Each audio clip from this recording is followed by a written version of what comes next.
Journalist power టీవీకి స్వాగతం. ప్రేక్షకులకు శుభోదయం. నేను మీ రవీంద్ర పటేల్. ఈరోజు ప్రముఖ దినపత్రికలోని ముఖ్యాంశాలు చూసినట్టయితే ఈ విధంగా ఉన్నాయి. ముందుగా ఈనాడు చూద్దాం.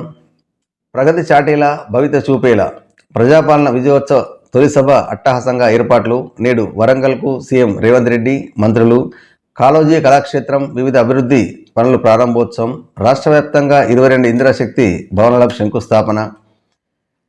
ఇది సంవత్సరం కాంగ్రెస్ ప్రభుత్వం వచ్చే సంవత్సరం అవుతుంది, దగ్గరకు వస్తుంది కాబట్టి దీనిలో విజయోత్సవ సభ అంటే ఏమేమి చేసినాము ఇంతవరకు వచ్చిన తర్వాత, మేమైతే గ్యారంటీ ఇచ్చినామో గ్యారంటీల అమలు, దాంతోపాటుగా అభివృద్ధి కార్యక్రమాలు ఏమేమి చేసినాం అన్నది వివరించడానికి ఈ సభ అనేది ఇక్కడ తొలిగా స్టార్ట్ చేయడం జరుగుతుంది. అదేవిధంగా వరంగల్లో ఇంతవరకు అండర్గ్రౌండ్ డ్రైనేజ్ వ్యవస్థ లేదు. భూగర్భ వ్యవస్థ ఏదైతుందో ఈ వ్యవస్థకు కూడా 4170 కోట్లు ఖర్చు చేస్తే ప్రణాళిక చేయడం జరిగింది. దానికి ఉత్తర్వులు కూడా జారీ చేయడం జరిగింది. అంటే అక్కడ సుందరీకరణ అన్నది జరగడం వల్ల అక్కడ ఉన్న కొంచెం ఆటంకాలన్నీ తొలగిపోతాయి, వ్యవస్థ అంతా బాగుపడుతుంది. భూగర్భ మురుగుకాల వ్యవస్థ లేదు కాబట్టి అక్కడున్న ఇది చేయడం వల్ల చాలా బాగుంటుంది. ఓపెన్ కాకుండా అంటే ఓపెన్లో ఏతుండడం వల్ల దోమలు మిగతా ఇబ్బందులు ఉన్నాయి, వాటన్నీ కూడా తొలగడానికి ఆస్కారం ఉంది. అభివృద్ధి అన్నది ఇప్పటి నుంచి మేము ఇంత చేసినాము. ఇంకా వరంగల్ అనేది చాలా పెద్దది, అయినా దాన్ని ఇంతవరకు పట్టించుకున్న అది ఎవరు కూడా లేరు. గత ప్రభుత్వాలు ఎక్కడ కూడా పట్టించుకోలేదు. మేము ఇప్పుడు దీనికి కూడా కేటాయించి వరంగల్ కళ సాకారం చేయడానికి ఈ డ్రైనేజ్ వ్యవస్థ అన్నది దానికి శ్రీకారం చుడుతున్నాము అని చెప్పేసి, అదేవిధంగా వేములవాడ క్షేత్రానికి అభివృద్ధి కూడా బడ్జెట్ కేటాయించడం జరిగింది. అది కూడా డెవలప్మెంట్ చేస్తామని చెప్పేసి ప్రభుత్వం చెప్తుంది. కమిటీ పంపిస్తే కార్యాచరణ వివరిస్తాం. రాష్ట్రాల్లో హామీల అమలుపై కేంద్రానికి సీఎం రేవంత్ రెడ్డి సవాల్. అవసరమైతే రవాణా ఖర్చులు భరిస్తాం ప్రతిపాదన. తెలంగాణ, కర్ణాటక, హిమాచల్ ప్రదేశ్లలో అధికారంలో వచ్చిన కాంగ్రెస్ పార్టీ ఎన్నికల హామీలను అమలు చేయడం లేదని ప్రధాని మోదీ ఆరోపిస్తున్నారు. కేంద్ర మంత్రి లేదా కేంద్ర ఉన్నతాధికారి ఆధ్వర్యంలో ఒక ఉన్నత స్థాయి కమిటీని వేసి తెలంగాణకు పంపండి, మేము అమలు చేసిన హామీలను వివరాలన్నీ కమిటీకి ఇస్తాం, అవసరమైతే కమిటీ రవాణా విమాన ఖర్చులు మేమే భరిస్తాం అని ముఖ్యమంత్రి రేవంత్ రెడ్డి అన్నారు. మహారాష్ట్ర ఎన్నికలలో ప్రచారంలో భాగంగా సోమవారం పూణేలో ఆయన మీడియాతో మాట్లాడుతూ ఇది ఎన్నికల్లో సభలో మాట్లాడారు. మోడీ ఈ విధంగా మా మీద ఆరోపణలు చేస్తున్నాడు కాబట్టి మీరు మంత్రిని పంపండి, లేదా ఇంకెవరైనా పంపించినట్లయితే రవాణా ఖర్చులు మేమే భరిస్తాం, మిగతా ఖర్చులు మేము భరించి మేము చేసిన అభివృద్ధి చూపించి చెప్పి పంపిస్తాం. మేము చేసింది వాస్తవమా కాదా అని వాళ్ళకి అర్థమవుతుంది. కాబట్టి మీరు ఆరోపణలు చేయడం అన్నది కరెక్ట్ కాదు. మేము చేసింది వాస్తవంగా అభివృద్ధి జరిగింది అని ఉంటే మాకు ఇంకా క్షమాపణ చెప్తారా అని చెప్పేసి కూడా సవాల్ వినడం జరిగింది. మరి అక్కడ అభివృద్ధి జరిగింది అన్నది రాజకీయాల్లో ఆరోపణలు ప్రత్యర్థులు జరుగుతూ ఉంటాయి. ప్రతిదీ కూడా స్ఫూర్తి తీసుకోవాలి తప్ప మీరు రండి మాకు క్షమాపణ చెప్తారా ఈ అనడం అన్నది కూడా సమంజసం కాదనుకుంటా. ఎందుకంటే ఖచ్చితంగా రాజకీయాల్లో మీరు ఏదైతే ప్రతి ఆరోపణలు చేస్తుండ్రు, ఇప్పుడున్న తెలంగాణ ప్రభుత్వంలో చూసుకున్నట్టయితే బీఆర్ఎస్ ఆరోపణలు చేస్తుంది, మీరు వాళ్ళపైన ఆరోపణలు చేస్తున్నారు. ఏది ఎంతవరకు కరెక్ట్ అన్నది ప్రజలు గమనిస్తున్నారు. మీరు చేయాల్సింది ఏదైతుందో ప్రజలకు వెళ్ళాలి తప్ప రాజకీయ నాయకులు ఏదైతే అంటారు కదా అని చెప్పేసి మీరు వాళ్ళకు మీదే పోటాడకుండా మిగతా దేశ అభివృద్ధి కోసం పట్టించుకోవాలి కదా. కాబట్టి వాళ్ళు వదిలేసేయండి, ఎవరు ఏమన్నా కాకుండా మీరు ఏం చేయాలనుకుంటారు, ప్రజలకు ఏం చేస్తున్నారు అన్నది ప్రజలకు వివరించినట్టయితే ఈ సమస్య అన్నది ఎక్కడ కూడా ఉత్పన్నం కాదు. అదేవిధంగా 3 సార్లు కాదు 2 సార్లే జేఈఈ అడ్వాన్స్పై యూటర్న్. ఇది గతంలో మనకు 2 ఉండే, 2 నుంచి 3కి వచ్చినాయి, 3 నుంచి మళ్ళీ 2కి వెళ్ళింది. ఇది విద్యార్థులకు కొంచెం ఇబ్బందికరమైన వార్తనే. కాబట్టి ఇప్పటికైనా విద్యార్థులారా మీరు ఏదైతే ఉందో గతంలో ఏదైతే కొనసాగిందో దాన్నే కంటిన్యూ అవుతుంది. కాబట్టి ఇప్పుడు ఇక మీరు మళ్ళీ సెకండ్కి వచ్చేసారు కాబట్టి 2 సార్లకు వచ్చారు కాబట్టి చదువు మీద దృష్టి సారించండి. ఇంకో అంటే అవకాశం పోతే 2 సార్లు ఉంది, 2 సార్లు 3 సార్లు ఉండే, ఇప్పుడు అది లేదు కాబట్టి 2 సార్లు ఉంది. కాబట్టి చదువుపైన దృష్టి సారించి మీ లక్ష్యాలను చేరుకోవాల్సిన అవసరం ఎంతైనా ఉంది. అమెరికా వర్సిటీలో మనోళ్ళ హవా. ఇదేతుందో అమెరికాలోని అంతర్జాతీయ విద్యార్థుల్లో తొలిసారిగా భారత్ అగ్రస్థానంలో నిలిచింది. అక్కడ విదేశీ విద్యార్థుల్లో ఎన్నో ఏళ్ళుగా ప్రథమ స్థానంలో ఉన్న చైనాను మన దేశం వెనక్కి నెట్టి మన దేశం అక్కడ హవా చాటింది. అంటే అక్కడ ఉన్న విద్యార్థుల ప్రతిభను మనం అభినందించాల్సిందే. ఎవరైతే అనుకుంటూ ఇది లక్ష్యం పెట్టుకొని చదువుకునే వాళ్ళకు ఈ రకంగా ఉంటుంది. చదవాలా అనే లక్ష్యం, ఏదో మొక్కబడి చదివే వాళ్ళకు ఇబ్బంది, కానీ లక్ష్యం పెట్టుకొని ఇప్పుడు అమెరికా యూనివర్సిటీలో కూడా మన వాళ్ళ సత్తా చాటిరంటే అది మనకు గొప్ప విషయమే. కాబట్టి ప్రతి ఒక్క విద్యార్థులు కూడా ఈ రకంగా ముందుకెళ్ళి చదువు మీద దృష్టి సాధించినట్టయితే ఖచ్చితంగా ప్రతి దానిలో కూడా మనం ముందంజలో ఉండొచ్చు. కాబట్టి విద్యార్థులు చదవాలని లక్ష్యంతో చదవండి. ఏదో చదువుతున్న తల్లిదండ్రుల కోసం చదివితే మాత్రం ఈ విధంగా ఉంటుంది. మూడో ప్రపంచ యుద్ధంలోకి నెడుతున్నారా? దీర్ఘశ్రేణి క్షిపణుల వినియోగానికి ఉక్రెయిన్కు అమెరికా అనుమతులపై ఆక్షేపణలు. తప్పుపట్టిన ట్రంప్ జూనియర్. మా దేశంపై క్షిపణులు వస్తే ఆయా దేశాలను తగిన విధంగా బదిలిస్తాం రష్యా. ఉక్రెయిన్ సార్వభౌమత్వాన్ని కాపాడతాం అమెరికా అధ్యక్షుడు. ఇది ఇక్కడ ఏదో యుద్ధాలు జరుగుతున్నాయో ఆ యుద్ధాలలో మూడో ప్రపంచ యుద్ధానికి ఇట్లా తీసుకెళ్తారా?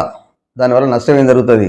ఇంకా క్షిపణులు ఉపయోగిస్తామని చెప్పేసి అంటే దానికి ఖచ్చితంగా బదిలిస్తామని చెప్పి రష్యా అంటుంది. అసలు యుద్ధం అన్నదే అవసరం లేదు. ఇక్కడ శాంతి చర్చలు జరిపేసి ప్రజలు నష్టపోకుండా, ఎవరికి ఇబ్బంది కలగకుండా, ఇట్లా ప్రజలంతా ఇప్పుడు పాలించాలంటే ప్రజలు ఉండాలి. ప్రజలు లేనప్పుడు యుద్ధం చేసి ఏం చేస్తారు? అధికారం కోసం మీరు పోట్లాడు, రష్యా దేశాలు పోట్లాడితే మిగతా దేశాలు కూడా ఇబ్బంది కదా. కాబట్టి అమెరికా అధ్యక్షుడు ఏది చెప్తున్నాడు? ఉక్రెయిన్ సార్వభౌమత్వాన్ని కాపాడుతామంటున్నాడు. కానీ దానికంటే ముందుగా ప్రపంచ దేశాలన్నీ కూడా ముందుకు వచ్చి వీటిని శాంతియుత మార్గంలో శాంతిని చేకూర్చే విధంగా సమాలోచనలు జరిపి చర్చలు జరిపి ఈ యుద్ధం అన్నదే లేకుండా చూడాల్సిన బాధ్యత వీళ్ళందరిపైన ఉంది. కాబట్టి అందరూ ముందుకొచ్చి దీన్ని యుద్ధాన్ని ఆపే విధంగా ప్రయత్నం చేయాల్సిన అవసరం ఎంతైనా ఉంది. సాక్షి చూసినట్టయితే మా గొంతులు పిసిగారు, కళ్ళకు బట్టలు కట్టి కొట్టారు. ఎస్సీ ఎస్టీ మహిళా మానవ హక్కుల కమిషన్ల ముందు లగచర్ల బాధితుల మహిళా కన్నీరు. కలెక్టర్పై దాడి సాకుతో అర్ధరాత్రి పోలీసులు దాడి చేశారు. మాతో అనుచితంగా ప్రవర్తించారు. మా భర్తల్ని కొడుతూ తీసుకెళ్లి జైల్లో వేశారు. ఫార్మా కంపెనీలకు భూములు ఇవ్వట్లేదని దౌర్జన్యం చేస్తున్నారు. మా జీవనాధారమైన భూములు ఇవ్వమంటే జైలుకు పంపుతామని బెదిరిస్తున్నారు. అక్రమ కేసులు బనాయిస్తున్నారు. సీఎం బంధువులకు కంపెనీలు కట్టబెట్టేందుకే కుట్రలు. ఊళ్ళో ఉండాలంటేనే భయం వేస్తుంది. మాకు న్యాయం చేయాలంటూ వేడుకోలు. చావనైనా చస్తాం కానీ భూములు ఇవ్వమని స్పష్టీకరణ. ఇది లగచర్ల దగ్గర జరిగిన ఏదైతే ఘటన ఉందో అక్కడ కలెక్టర్పై దాడి జరిగింది అన్నారు. వాస్తవంగా కలెక్టర్పై దాడి జరగడం అన్నది కొంచెం ఇబ్బందికర వార్తని. ఎందుకంటే కలెక్టర్ గారు వెళ్ళింది ఎందుకోసము? అక్కడ సమాలోచన జరిపి అసలు వాళ్ళ ఊహ ఏంది తెలుసుకుందామని వెళ్ళిండు. కానీ అక్కడ ఏదో జరిగి కలెక్టర్పై చేసుకోవడం జరిగింది. దానిలో ఏ కోణంలో ఉంది అనేది ప్రభుత్వం వారు పరీక్షిస్తున్నారు. కానీ దానిలో పోలీసుల అత్యుత్సాహం మరేందో ఏ రకంగా వాళ్ళు చెప్తుంది కదా, కమిషన్ ముందు చెప్పడం జరిగింది. కళ్ళకు బట్టలు కట్టిండ్రు, కొట్టిండ్రు, బరదలను తీసుకెళ్ళిండ్రు, ఇష్టం వచ్చినట్టు ఇది చేస్తున్నారు. ఇంట్లో కూడా ఏదైతున్నదో ప్రతిపక్షాలు ఆరోపిస్తున్నాయి. బీఆర్ఎస్ నాయకుల పనులు తీసుకుంటారు తప్ప మిగతా ఏవైతే రూలింగ్ గవర్నమెంట్ ఉన్నారో మిగతా పక్షాలను ఎవరు కూడా వాళ్ళను అక్కడున్న జనాలను తీసుకుంటలేరు. ఓన్లీ బీఆర్ఎస్ మీదనే టార్గెట్ పెట్టేసి కావాలని చేస్తున్నారు అని చెప్పేసి బీఆర్ఎస్ నాయకులు అంటున్నారు. ఇక్కడైతే ప్రజలు ఏమంటున్నారు? మా భూములు ఇస్తలేం కాబట్టి కక్ష కట్టి ఈ రకంగా జరుగుతుంది అని చెప్పేసి. మరి దీనికి ఎవరు బాధ్యులు? మరి ప్రజలకు నాయకులు ఏదైతుందో ప్రజల రక్షణ కోసం ఉన్నారా, ప్రజల భక్షణ కోసం ఉన్నారా అన్నది వారు ఆలోచించాలా. మీరు అధికారం కోసం పునాదులు ఎట్లా ఉండాలంటే ప్రజల శివాలపై నుంచి రాజకీయం చేయాలనుకుంటే ఇది కరెక్ట్ కాదు. కాబట్టి ఏదైతుందో ప్రజలకు అంటే అందరికీ సమంజసంగా ఉండే విధంగా చేయాలి తప్ప అవసరమైనప్పుడు ఇక్కడైతే జరగాల్సింది కాదు. కలెక్టర్ గారి పైన దాడి చేయడం అన్నది అది చట్టపరమైనది కాదు. అసలు అటువంటి దాన్ని ఎప్పుడు కూడా ప్రోత్సహించేది లేదు. ప్రజలు కూడా అటువంటి దాంట్లో చేయడం అన్నది తప్పే. కానీ దాంట్లో మరి మీరు చేసింది ఏంది? అర్ధరాత్రి పూట వెళ్ళి అక్కడ ఇంటి దరవాలు కొట్టేసి వాళ్ళ తర్వాత పట్టుకొచ్చేసి కొందరైతే అలా పాల్గొన్న వాళ్ళు ఎవరైతే ఉన్నారో పాల్గొన్న లోపలేయడం, పాల్గొన్న ఎవరైతే పాల్గొనలేదో వాళ్ళను రాత్రి 1 గంట 2 గంటలు తీసుకెళ్ళి తెల్లారిగంట నుంచి మొదలు పెడితే సాయంత్రం 4 గంటల వరకు అక్కడనే ఉంచుకొని వాళ్ళతో పేపర్ రాయించుకొని పంపడం జరిగింది. మరి వాళ్ళ పరిస్థితి ఏంది?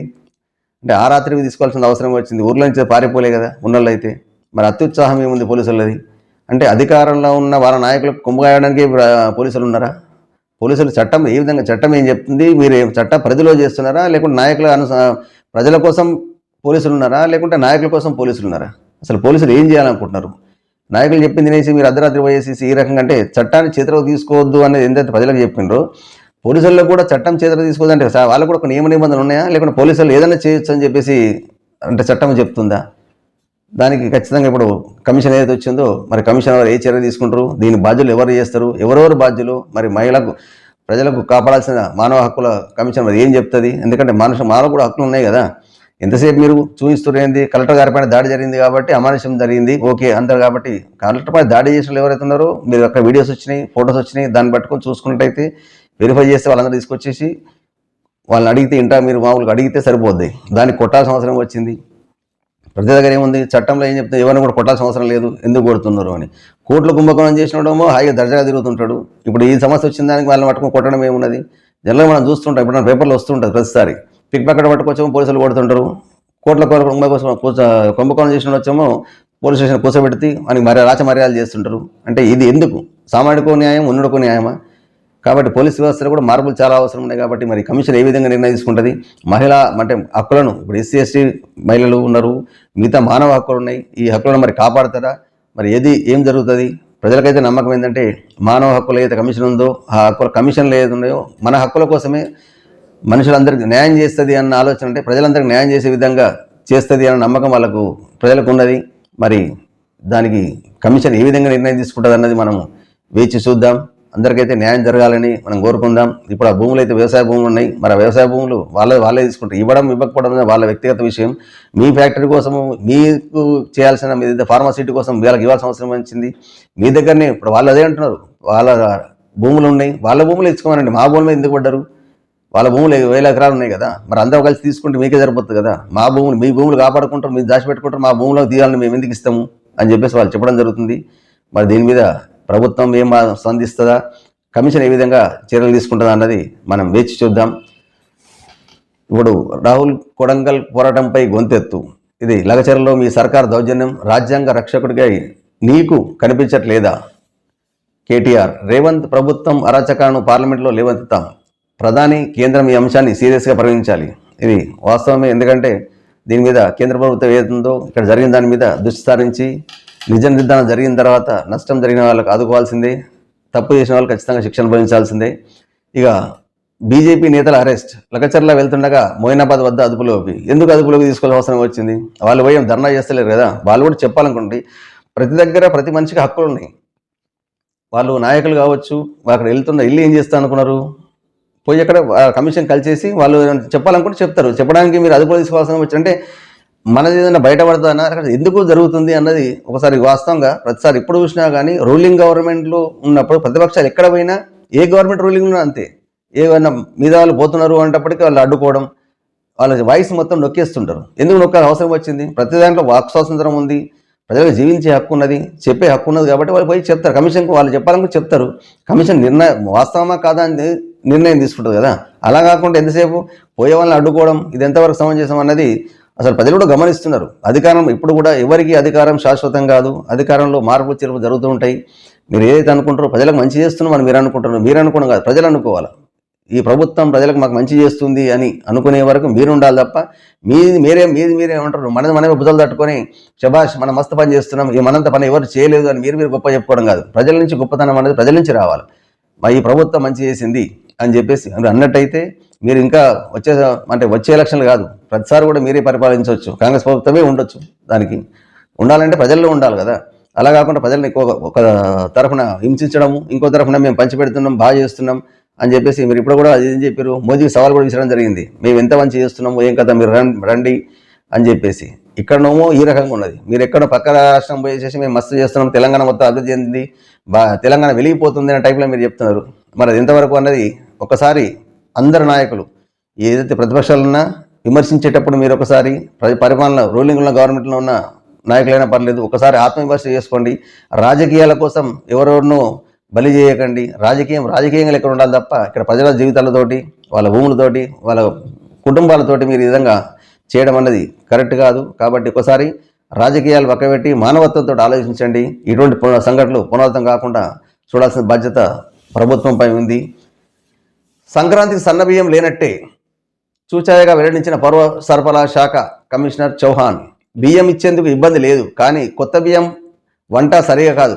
సన్నబియ్యం కనీసం 3 నెలలు ఆగితే బాగుంటుంది. ఉగాది నుంచి సన్నబియ్యం ఇస్తే 9 నెలలు ఖరీఫ్ పంట సరిపోతుంది. అట్లా ఇది ఏంటంటే పాపం ప్రజల ఆరోగ్యాన్ని దృష్టిలో పెట్టుకొని కొత్త బియ్యం కాబట్టి సన్నబియ్యం వెంబడి ఇస్తే మీకు అన్నం మెత్తగవుతుంది, మళ్ళీ మీకు ఇబ్బందులు అవుతాయి అని చెప్పేసి ఇవ్వడం లేదు తప్ప ప్రభుత్వం దగ్గర బియ్యం చాలా ఉన్నాయి, మేము ఇస్తాం. అంతకుముందు అన్నారు కదా, వచ్చే సంవత్సరం నుంచి సన్నబియ్యం ఇస్తామని చెప్పడం జరిగింది. కానీ ఇప్పుడు ఆ సన్నబియ్యం ఇస్తే అన్నం మెత్తగవుతుంది కాబట్టి ఇవ్వడం లేదు. అంటే ఎట్లుంటుందంటే ఏదో సాకు చెప్పినట్టున్నది తప్ప ఇంకోటి ఏం లేదు. ఇవ్వడానికి ఏముంది, ఇవ్వాలని కూడా ఇచ్చేస్తే కొత్త బియ్యం అని వాళ్ళకు కూడా తెలుసు, వండుకుంటలకు తెలుసు. దీన్ని ఏదో దాన్ని మసిపోసి మాడగా చేయడం అంటే ఇదే అనుకుంటా ఈ రకంగా చేయడం జరుగుతుంది. ఇవ్వాలనుకున్న ఇస్తే అంటే ఏదో సాకు పెట్టేసేసి కొత్త బియ్యం మెత్తగా అయితే అన్నం కాబట్టి ఒక 3 నెలలు లాగిస్తాం మేము.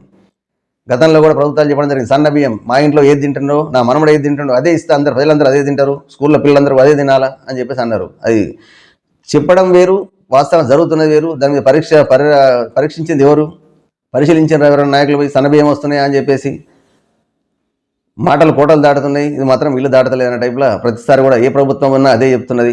చెప్పడం వేరైతుంది, జరిగేది వేరేది. అంటే ప్రాక్టికల్ జరగడం అనేది ఎక్కడ అన్నది ఇప్పుడు అంటే మనం వచ్చే సంవత్సరం అనేది పోయింది, ఇంకో 3 నెలలు అయింది. 3 నెలల తర్వాత మళ్ళీ ఇంకేదో వస్తుంది, దాని తర్వాత మళ్ళీ అడ్డుకు వచ్చేస్తుంది. ఇంకా ఎలక్షన్ కోడ్ అయ్యేటప్పుడు మళ్ళీ 3 నెలల నుంచి 6 నెలలు దాకపోతాయి. ప్రస్తుతానికి అయితే వచ్చేటి అయ్యే జనాలు కూడా అలవాటు అయిపోయింది. మనం ఏం చెప్తున్నామా అనేది వాళ్ళు ఇంటనే ఉన్నారు, అలవాటు అయిపోయింది.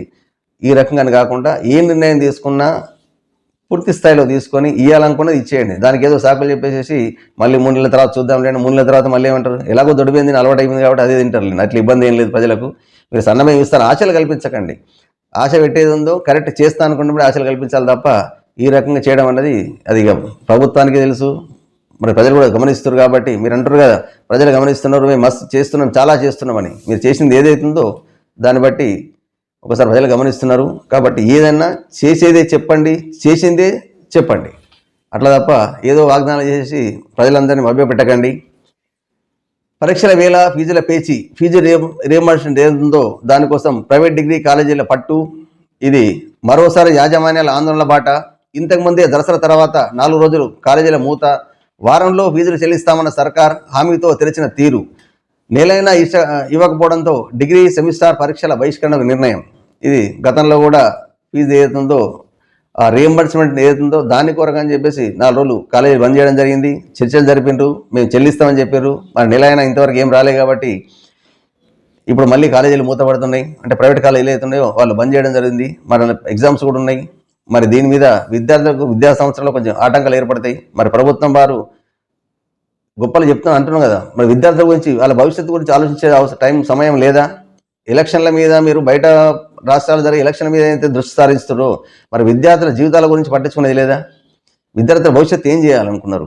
మరి ఫీజు ఇస్తా అని చెప్పారు, దానికి ఉన్నది ఇవ్వాల్సింది. మరి లేదా సమావేశం జరిపేసి ఇప్పుడు ఇవ్వలేము మళ్ళీ ఇస్తామని చెప్పేసి ఏదైనా ఒకటి సమావేశం జరిపినట్టయితే ఇక్కడ నష్టపోయేది ఎవరు? కాలేజ్ యాజమాన్యం బాగానే ఉంటుంది, ప్రభుత్వం బాగానే ఉంది. నష్టం ఎవరు జరుగుతుంది? విద్యార్థి జరుగుతుంది. మరి విద్యార్థుల చదువు ఏం కావాలా, భవిష్యత్తు ఏం కావాలా? దాని గురించి ప్రభుత్వం ఆలోచించి ఇప్పటికైనా వాళ్ళ సమాలోచన జరిపి మీ ఫీజులా మీది ఏమున్నదన్నది వాళ్ళు ఈ సెట్ చూసేసి వాళ్ళకి ఇబ్బంది అక్కడి నుంచి విద్యార్థికి ఇబ్బంది కాకుండా చూడండి. యాజమాన్యం ప్రభుత్వం బాగానే ఉంది, మీరిద్దరు పీకలాడడం వల్ల భవిష్యత్తు ఏంటంటే విద్యార్థి భవిష్యత్తు అంధకారం అవుతుంది. కాబట్టి ఇప్పుడు ఎగ్జామ్స్ టైం ఉన్నది, ప్రిపేర్ అవుతున్నారు. దాంట్లో మరి మీరు ఈ రకంగా చేయడం వల్ల విద్యార్థులకు కొంచెం ఆందోళనకరంగా ఉన్నది. కాబట్టి ఇప్పటికైనా తొందరగా స్పందించి యాజమాన్యంతో చర్చలు జరిపి ఈ కాలేజీ జరిపించేసి విద్యార్థుల భవిష్యత్తు దృష్టిలో పెట్టుకొని వాళ్ళ విద్యార్థుల బాగు కోసం మీరు ఏదైతే చేస్తున్నారో అది కూడా ఇంకా పూర్తి స్థాయిలో చేసినట్టయితే ఈ సమస్య అనేది పునరావృతం కాకుండా మళ్ళీ వచ్చే సంవత్సరం కూడా ఇటువంటి జరగకుండా ముందు జాగ్రత్తగా ఏమేమి చర్యలు తీసుకోవాలా, ఏ నిర్ణయాలు తీసుకోవాలని మీరు ముందు తీసుకున్నట్టయితే ఇటువంటి పునరావృతం కాకుండా ఉంటాయి. కాబట్టి ప్రభుత్వం వారు ఈ దృష్టి సారించిన అవసరం ఎంతైనా ఉంది. 2 నెలల తర్వాతే ఉద్యోగ నోటిఫికేషన్లు, ఎస్సీ ఎస్టీ వర్గీకరణ తర్వాతే కులాల భర్తీకి సర్కార్ నిర్ణయం, జాబ్ క్యాలెండర్ను నమ్ముకున్న అభ్యర్థుల్లో ఆందోళన. వాస్తవమే, ఆకలి అవుతుందంటే అన్నం పెడుతున్నారు, ఇటుకు వచ్చేదాకా వంట కాలేదన్నట్టున్నది ఇది పరిస్థితి. 2 నెలల తర్వాత ఉద్యోగ నోటిఫికేషన్లు, 2 నెలల తర్వాత అవుతుందా అన్నది ఇప్పటికే ఇంతకుముందు ఏంటి జాబ్ క్యాలెండర్ ఇచ్చినప్పుడు అవుతుంది అనుకున్నారు. చాలామంది పనిచేసే వాళ్ళు పని వదిలిపెట్టుకొని కోచింగ్ సెంటర్లకు కొంచెం లైబ్రరీకి వెళ్ళిపోయి చదువుకుంటున్నారు. చాలామంది చూస్తున్నాం పొద్దున్న నుంచి సాయంత్రం వరకు. చాలా లైబ్రరీలు ఇప్పుడు గవర్నమెంట్ కూడా లైబ్రరీల మీద చాలా దృష్టి సారించింది, పుస్తకాలు కూడా బాగా వచ్చేస్తున్నాయి. కాబట్టి అక్కడ వెళ్ళి చదువుకోవడం జరుగుతుంది. చేసే పని వదిలేసిండ్రు. మరి ఇప్పుడు వచ్చేసి ఇంకా 2 నెలల తర్వాత అంటున్నారు. 2 నెలల తర్వాత మరి ఎలక్షన్ కూడా వస్తుందేమో, మరి అప్పుడు జరుగుతుందా అన్నది, మరి ఇంకా మళ్ళీ 2 నెలలు పండింగా ఏం జరుగుతుందా అన్నది 2 నెలలది ఇంకెన్ని నెలలు పోతుంది అన్నది కూడా అంటే గ్యారంటీ లేని దీనిలో అయిపోయింది. ఉద్యోగం ఎప్పుడు వచ్చేనా, మా చదువు అసలు అంటే నిరుద్యోగుల ఉద్యోగం దక్కేనా అనే పరిస్థితి కొందరికి, ఏజ్ భారీ దానిలో కొందరు ఉన్నారు. మరి ఇటువంటి దాన్ని ఎప్పుడైనా కానీ నోటిఫికేషన్ అనేది ఏదో అది కరెక్ట్గా సమయానుకూలంగా ఏదైతే క్యాలెండర్ ఇచ్చారో క్యాలెండర్ ప్రకారం జరిగితే బాగుంటుంది తప్ప ఇప్పుడు వర్గీకరణ అంటే టైం పడుతుంది. ఇప్పుడు ఏది జరుగుతుంది, కులగణ జరుగుతుంది, కులగణ కావాలా, దాన్ని మొత్తం చేసిన తర్వాత వర్గీకరణ మొత్తం చూసుకొని ఈ వర్గీకరణ ఎప్పుడెప్పుడు అవుతుంది, 2 నెలలు అయ్యే పనైనా. మరి ఉద్యోగులందరికీ ప్రజలకు ఎవరైతే నిరుద్యోగులు ఉండో వాళ్ళకు ఉద్యోగం దక్కేనా అన్నది ఆశాజనకం చూడాల్సింది.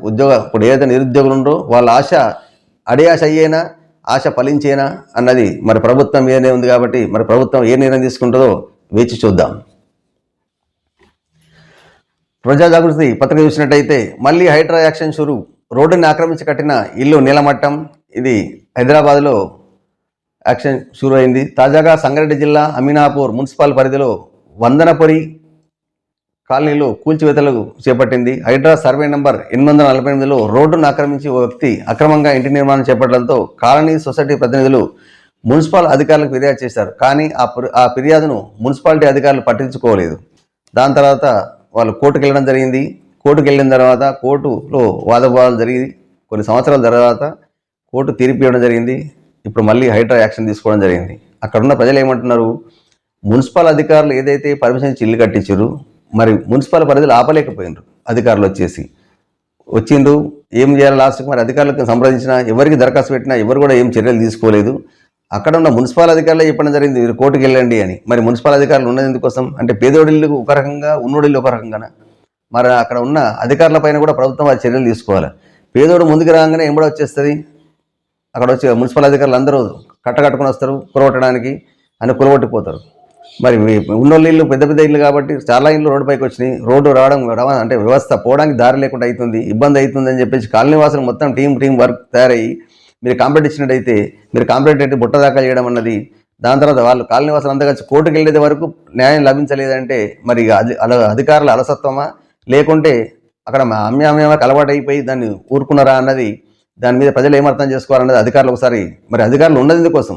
మున్సిపల్ అధికారులు ఉన్నది ఇల్లు కట్టేదానికి, ప్రజల కోసం చూడడానిక, లేకుంటే ఎవరైతే డబ్బులు ఇస్తారో వాళ్ళ ఇల్లు కళ్ళు మూసుకొని పేదోడి మీదనే ప్రతాపం చూపించడానిక అన్నది మరి ప్రభుత్వం వారు చూడాలి. ఎందుకంటే హైడ్రా అయితే షురు చేసిన తర్వాత ఓకే, ఇప్పుడు ఇది జరిగింది, కోర్టు ఉన్న కేసు కాబట్టి వాళ్ళు కూడా ఏం చేయలేకపోయారు. కోర్టు తీర్పిచ్చిన తర్వాత ఇప్పుడు హైడ్రా అనేది మళ్ళీ వచ్చింది, యాక్షన్ స్టార్ట్ చేసింది. మరి పేదోడుకో న్యాయం, ఉన్నోడుకో న్యాయం చేస్తున్న అధికారులు ఎందుకు? మరి ఇటువంటి అధికారులు మనకు అవసరమా? కాబట్టి ప్రజలు ఇంత కష్టపడి వాళ్ళు ఎంత వ్యయ ప్రయాసాలు కూర్చుండొచ్చు, వాళ్ళంతా ఓర్చుకొని ఇక్కడ అందరికీ సంపద ఎవరు కూడా స్పందించకపోవడం వల్ల కోర్టుకు వెళ్ళాల్సి వచ్చింది. మరి మీరే అప్పుడే స్పందించినట్టయితే మరి ఆ ఇల్లుకు ట్యాక్స్ ఎట్లా వేసినారు? మీ ఇల్లు కంప్లీట్ అయిన తర్వాత దానికి ఎట్లా మీరు సర్టిఫై చేసిండ్రు? మరి చేయాల్సిన అసలు అంటే మీ ధర్మాన్ని మీరు నిర్వర్తించకపోవడం వల్ల ఈ పరిస్థితి వచ్చింది. ప్రజలకు మరి ఏం చేయాలనుకుని మీరు ఉద్యోగం ఉన్నారు. కాబట్టి ఇటువంటి వారి అయితే అధికారులు ఉన్నారో వాళ్ళని ప్రభుత్వం వారి కఠినంగా శిక్షించాల్సిన అవసరం ఎంతైనా ఉంది. ఎందుకంటే వీళ్ళు అధికారులు ఉన్నదే దాని కొరకు, మరి మీరు దానికి చేయకుండా మీరు దేనికోసం వాళ్ళని వదిలేసిర్రు? చిన్నోడు ఒక రకంగా, లేనుడు ఒక రకంగా, ఉన్నోడు ఒక రకంగా చేస్తే మరి వీరికి అధికారులు దేనికోసం ఉన్నట్టు?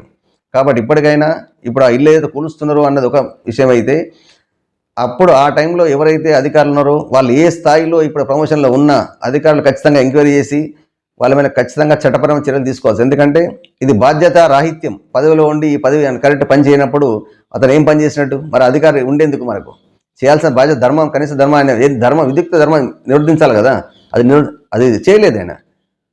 అక్కడ ఉన్న ప్రజలు స్పందించినా కానీ పట్టించుకోలేదంటే అటువంటి అధికారులు ఎందుకోసం మనకుండి? నిమ్మకి నీరెత్తడి నుండి ప్రజా డబ్బులతో జీతాలు తీసుకొని మీరు హాయిగా ఉన్నట్టయితే ఎందుకోసం మరి వాళ్ళని మనం జాబులు ఉంచుకోవడం? కాబట్టి ప్రభుత్వం వారు ఇప్పటికైనా ఎవరినో బాధ్యతలు చేయకుండా ఖచ్చితంగా ఆ సమయంలో ఎవరైతే ఉన్నారో ఆ ఉద్యోగస్తులు ఎవరైతే కంప్లైంట్ తీసుకున్నారో వాళ్ళ మీద ఖచ్చితంగా చర్యలు తీసుకున్నట్టయితే ఇటువంటిది పునరావృతం కాకుండా ఉంటుంది. ప్రజలకు కూడా నమ్మకం ఏర్పడుతుంది. ప్రభుత్వం పైన నమ్మకం ఏర్పడాలంటే ఖచ్చితంగా ఇటువంటి అలసత్వం ఉన్న అధికారుల పైన ఖచ్చితంగా చర్యలు తీసుకుంటైతేనే ప్రభుత్వం పైన ప్రజలకు మంచి నమ్మకం వస్తుంది. కాబట్టి దీని తర కూడా ప్రభుత్వం వారు దృష్టి సారించి గతంలో ఎవరెవరైతే ఉన్నారో వాళ్ళందరినీ బాధ్యులు చేసి ఖచ్చితంగా చర్యలు తీసుకున్నట్టయితేనే ఇది బాగుంటుంది. ఇంకా ఎవరు కూడా ఇటువంటిది ముందు అంటే ఇటువంటి రోడ్డు పైన వచ్చి ఇల్లు కట్టుకునేంత సాహసం కూడా ఎవరు కూడా చెయ్యరు. కులగణతో కవిత పేరు నమోదు చేసుకున్నారు. కేటీఆర్, హరీష్ కూడా నమోదు చేసుకోవాలని పొంగులేటి ఇది ఇటువలుపున్నారు. ఎందుకంటే కులగణల కవిత పేరు నమోదు చేసుకున్నది, మరి మీరు ఇంకా చేసుకోలేదు, మీరు చేసుకోవాలా. ఇక్కడ ఎవరు అతీతం కాదు కాబట్టి అందరు చేసుకోవాల్సిందే. ఆమె కూడా చేసుకుని మీరు కూడా చేసుకోండి. చేసుకోకపోవడానికి కారణాలు ఏంటి అంటే మా ప్రభుత్వం చేసింది కాబట్టి చేసుకోలేదా అనే దీనిలో వచ్చింది. కాబట్టి ఇక్కడ ఏది ప్రభుత్వం రూలింగ్లు ఉన్నా వాళ్ళ ఏదైతే చేస్తున్నప్పుడు అందరూ కూడా సహకరించాల్సిందే. మేము దానికి అతీతమని కాకుండా వీళ్ళు అక్కడ ఉన్న శాసనసభ్యులు, ఇప్పుడు కేటీఆర్, హరీష్ రావు కూడా శాసనసభ్యులు కాబట్టి వాళ్ళు ప్రజలకు ఏం చెప్పాలనుకుంటే ప్రజలందరూ చేసుకుని మనం కూడా చేసుకోవాలి కదా. తర్వాత ఏం చేస్తారు అన్నది మీరు ఏమంటే వాయిస్ మీరు వినిపించవచ్చు, అంతే తప్ప ఇది నమోదు చేసుకోకపోవడం అన్నది కరెక్ట్ అంటే ఇంకా సమయం ఉంది కాబట్టి దానివల్ల చేసుకోలేదా అన్నది కూడా మనం ఆలోచించాలి. మరి అయితే ఇప్పుడు అది పొంగులేటి చెప్పడం జరిగింది, ఇంకా సమయం ఉంది. వాళ్ళ ఇప్పుడు ఏదైతే ఇన్సిడెంట్ జరుగుతున్నాయో దానిలో వాళ్ళు తిరుగుతున్నారు కాబట్టి సమయం లేదు కాబట్టి చేసుకోలేదేమో. ముందు ఇట్లా చేసుకుంటారా, మనం కూడా వేసి చూద్దాం. కానీ పొంగులేటి ఏమంటుందంటే కవిత చేసుకుంది కాబట్టి మీరు కూడా చేసుకోండి.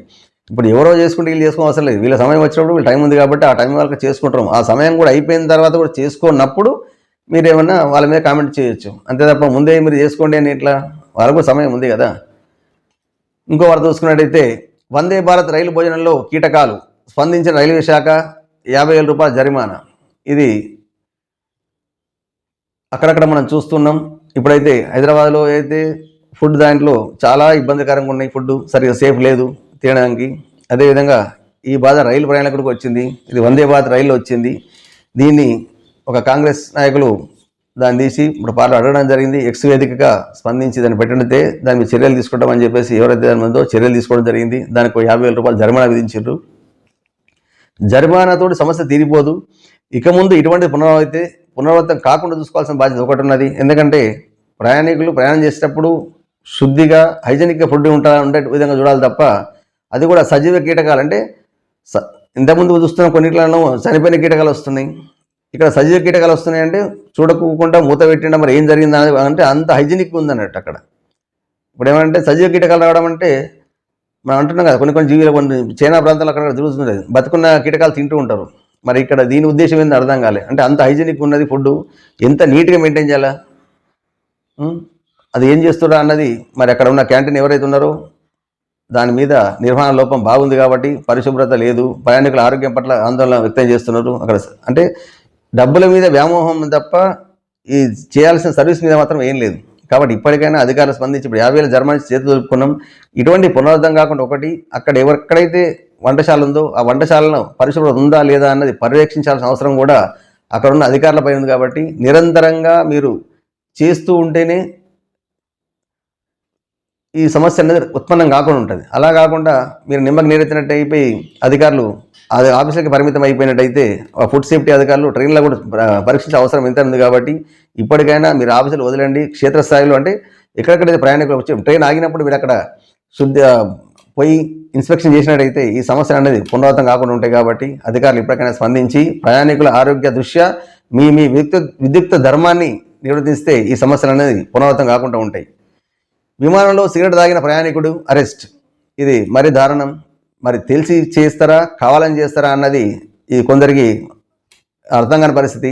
విమానంలో ఉన్నప్పుడు సిగరెట్ తాగడం అన్నది అంటే కొందరు ఆపుకోలేదు సిగరెట్ తాగాలని, కానీ విమానంలో ఉన్నప్పుడు తాగడం ఏంది, బయటకు వచ్చిన విమానాశ్రయాల్లో అక్కడక్కడ కూడా ఉన్నాయి తాగడానికి సిగరెట్ తాగడానికి ప్రత్యేక గదులు ఏర్పాటు చేయడం జరిగింది. అలా పోయి తాగొచ్చు కదా. మరీ అంత ఆగకుండా పోయి సిగరెట్ తాగడం వల్ల ఏదైనా అనుకోని ప్రమాదం జరిగినట్టయితే ఈ ఒక్క సిగరెట్ తాగే మనిషి వల్ల ఎంతమందికి నష్టం, విమాన నష్టం, ప్రయాణికులు ఎంతమంది ఉంటారు విమానంలో. ఆ మాత్రం ఇంగిత జ్ఞానం లేకుండా సిగరెట్ తాగడం అనేది అది ఏందో అసలు అంటే అతనికి తెలవాలా. అక్కడైతే ఇప్పుడు ఏదైతే RGIA పోలీసులు ఈ అహ్మద్ని అరెస్ట్ చేసి కేసు నమోదు చేయడం జరిగింది. ఇక చట్టపరమైన చర్యలు తీసుకోవడం జరుగుతుంది. కానీ ఆ రకంగా చేయడం అన్నదే తప్పు. ఎందుకు ఆ మాత్రం కూడా ఇంగిత జ్ఞానం లేదా మరి వాళ్ళకు? అది ఏందో తాగేటోళ్ళు వాళ్ళకంటే తాగేవారు ఎవరైతే ఉన్నారో వాళ్ళకన్నా కొంచెం ఆలోచన ఉండాలి కదా. ఇక్కడ ఉన్న ప్రదేశం ఏంది, విమానంలో కూర్చొని సిగరెట్ తాగడం ఏంది, అంతవరకు మర్చిపోయారంటే వాళ్ళు చట్టపరమైన చర్యలు తీసుకుంటారు. కాబట్టి ఇటువంటి దాన్ని ఎవరు కూడా ఎక్కడ ఉన్నామనేది కొంచెం ఆలోచించండి. ఇటువంటిది పునరావృతం కాకుండా చర్యలు తీసుకోండి. అంటే అసలు వచ్చేటప్పుడే సిగరెట్ ఎట్లా వచ్చింది, మరి అక్కడ భద్రతా లోపమా? వచ్చేటప్పుడు చెక్ చేస్తారు కదా, మరి చెక్ చేసినప్పుడు సిగరెట్ డబ్బాలు కూడా ఉండనియరు, అగ్గిపెట్టే ఉండనియరు, లైటర్లు ఉండనియరు. మరి ఈ రకంగా ఇక్కడికి వచ్చి ఎట్లా వచ్చింది?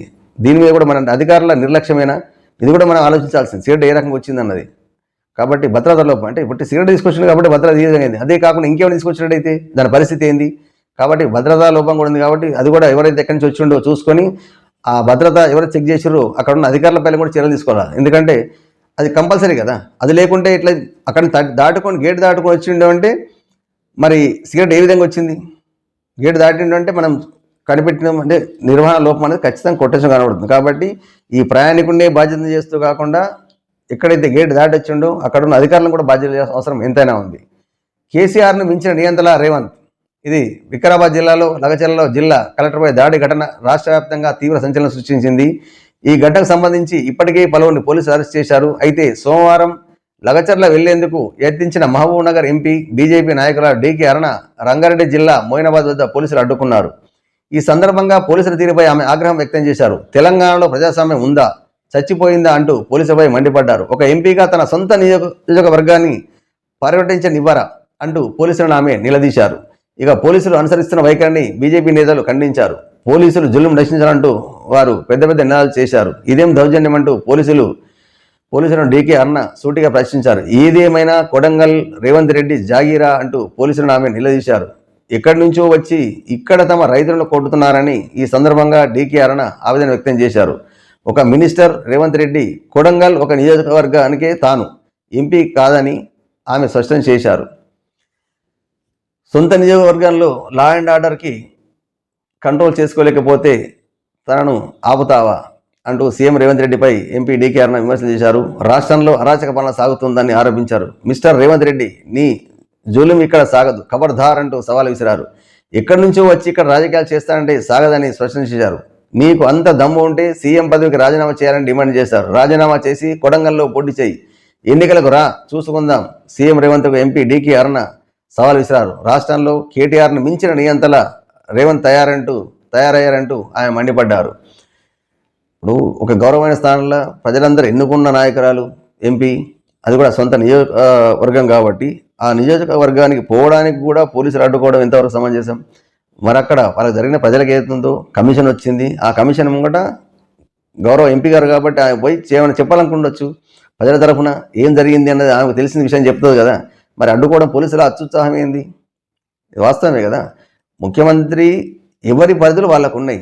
గతంలో ఒకసారి మనం చూసినాం, హైదరాబాద్ అనుకుంటా, గత ప్రభుత్వం ఉన్నప్పుడు ఇదే ఎంపీ గారు, ఇప్పుడు ఉన్న గౌరవ ముఖ్యమంత్రి అప్పుడు ఎంపీ ఉండే, ఆ దానికి వెళ్తున్నప్పుడు అక్కడ ఉన్న పోలీసు వాళ్ళని కూడా మీరు ఎట్లా ఆపుతారు, నేను నా నియోజకవర్గానికి పోతున్నా, నా నియోజకవర్గాన్ని నన్నే పోనీయరా మీరు, నేను అక్కడ ఉన్న ఎంపీని కాబట్టి ఎవరు అడ్డుకున్నాడు అని చెప్పేసి సమ్ లాంగ్వేజ్ ఎట్లుంటా అంటే తెలంగాణ యాస అంటే తెలంగాణ యాస అంటాం, ఆ రకంగా లాంగ్వేజ్ ఉపయోగం జరిగింది. మరి అప్పుడు మీకు ఒక రకం చట్టం, ఇంకొక రకం చట్టమా? అప్పుడు మీరే అన్నారు కదా, నా నియోజకవర్గానికి నేనే పోవచ్చు, నేను పోకుండా ఎవరు ఆపుతారు, ఎందుకు ఆపుతారు, అసలు ఆవిడ విలువ ఎవరిని విలువ, ఆడు ఎవరు ఆర్డర్ ఇచ్చినాడు ఎవరు, అది అని చెప్పేసి మీరు ఉపయోగించడం జరిగింది భాష. మరి ఇప్పుడు అదే కదా, ఈ ఎంపీ గారు కూడా వాళ్ళ నియోజకవర్గానికి పోతా అన్నప్పుడు మీరెందుకు అడ్డుకోవడం జరిగింది పోలీసులతోటి? అంటే మీకో న్యాయం, నేను చేస్తే ఒకటి, మీరు చేస్తే ఒకటి అంటే మరొకసారి ఆత్మవిమర్శ చేసుకో అవసరం ఎంతైనా ఉంది. రాజకీయాలు వేరు, ప్రజలకు వచ్చిన తర్వాత వేరు. మీ రాజకీయం ఎలక్షన్ టైం వరకే రాజకీయం ఉండండి.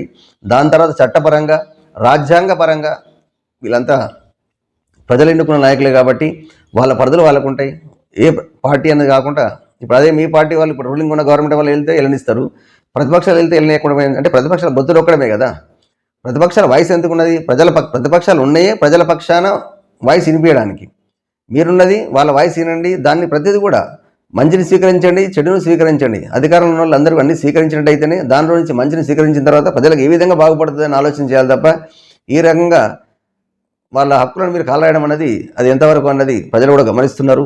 మీరు చెప్పేదానికి చేస్తే అంటూ మీరు అధికారంలో ఉన్నప్పుడు ఒక మాట, సేమ్ అధికారంలో మీరు అదే ఉన్నారు కదా. గత ప్రభుత్వం అధికారంలో ఉన్నప్పుడు మీరేం మాట్లాడినరో ఇప్పుడు మీరు అధికారంలో ఉన్నారు, ప్రతిపక్షం అదే మాట్లాడుతున్నది. మరి దానికి ఏ విధంగా సమాధానం చెప్తారు అన్నది మనం వేచి చూద్దాం. మరి ముఖ్యమంత్రి గారు దీని మీద ఏం స్పందిస్తారా ఇప్పుడు ఆలోచించాల్సింది. చూద్దాం, వేచి చూద్దాం ఏం స్పందించి మరి ఏం జవాబు చెప్తారా అన్నది చూద్దాం. ఈ వార్తలు ఇంతటితో సమాప్తం. తిరిగి రేపు కలుద్దాం. నమస్తే.